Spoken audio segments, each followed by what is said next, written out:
Ouf, bon mesye yo, sa mta fe. Sa mta fe nan ka sa. Nek mwen yo mele. Yo pa mim ki telefon nan men yo pou mta di yo sa. Ou sa mta fe bon Dieu papa. Yo men, on te fin diskite ba la. Apre sa mdal fon chita mte fon reflechi. Ou pa soti ba sa raz men. Ou pa gon ide nan sa di tou. Pou unikman de neg la $100,000. Neg la dou la pote l ba ou sou plas. Ou pa soti ba sa anti-jan men. Ou pa wè sa tou. A mon chè, so ap di kon sa men. Sa ka rive neg la tege kob la, si yon ti bourgeois liye. $100,000 par an non men. So ap di kon sa. Mon chè, neg la patap kou pote l ba ou kon sa tan de fwem. Zami, sel mwen ye la, le neg la vini, fon patap pote boue, de ta kachon kote, pou nde ka wè neg yo, ki jan yo vini. Sa ka rive neg la vini la polis ou men. Ou pa m kon sa? Menti non men. Mais ça n'a fait nan ka sa. Mais ça vous n'a fait. J'en dis à vrai.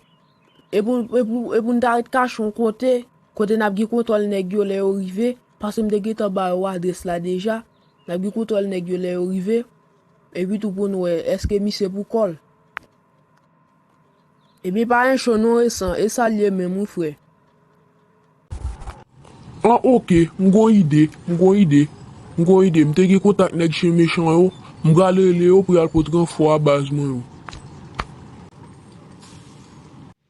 Sa pou pa ton fèm li do apre lem la mesi. Ki problem li gen la? Alo, se neg chen méchant, nap koutou, ki problem ou? Mese, mwen bezwe servis nou ijan kounya la. Bambako. Eske nou konen baz mwen yo? Ou se yon neg ti magali ki envahi baz mwen yo? Mwen bezwe renfor mesi. Debouye nou pou nalbom renfor kounya la apre sa nan negosi. Kon so pale men baton? Kon so pale men? Neg la anik pale an pil. Sa m kon dira beb lo abom la. Wakon dabo fon fè negosyasyon la jan van. Mese, nou met kwa moun nan samdi nou an. Nou met al fe baye la mwen apre sa nap negosye kounya neg mwen an danje mesi. Pon albom bakop vite mesi.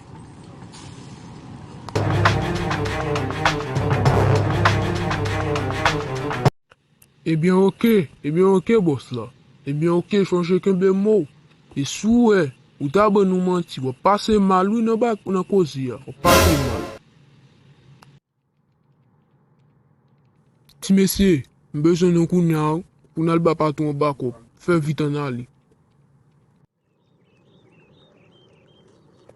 Machin sa mwen kap vinan le ya, msispek se ti magali yo. Nou bal kache nan raje ya, nap met bon mate, nap range pou yo, epi tou, pou met bagay nan men yo.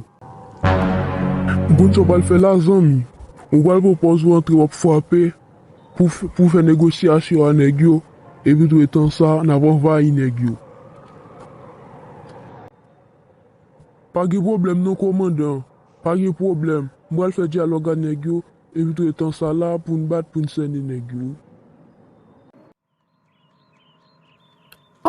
Ça c'est pas nèg ti modèle yo moi de yo là. Mais t'es. Moi, nous mêmes. Yo, bag.